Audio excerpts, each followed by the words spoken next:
यानंतर आता बातम्यांचा घेऊया सविस्तर आढावा। कल्याण डोंबिवली महापालिका निवडणुकीच्या पार्श्वभूमीवर भाजपच्या महिला उमेदवाराच्या पतीवर शिंदेंच्या शिवसेनेच्या उमेदवार आणि कार्यकर्त्यांनी केलेल्या जीवघेण्या हल्ल्यानं अवघी डोंबिवली हादरली।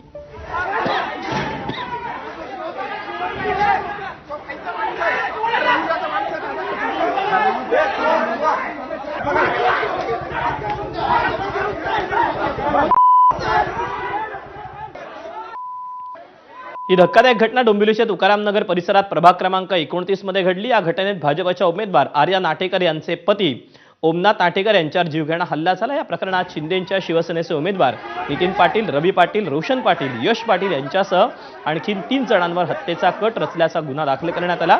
या प्रकरणात सीसीटीव्ही फुटेजच्या आधारे 5 जणांना अटक करण्यात आली। भाजप उमेदवार आर्या नाटेकरांचे पती ओमनाथ नाटेकर आणि शिंदेंच्या शिवसेनेचे उमेदवार नितीन पाटील हे दोघंही या हाणामारीत जखमी झाल्याची माहिती आहे। ओमनाथ नाटेकरांना डोंबिवलीतल्या खासगी रुग्णालयात दाखल करण्यात आलं। त्यांची प्रकृती गंभीर असल्याचं सांगण्यात आलंय।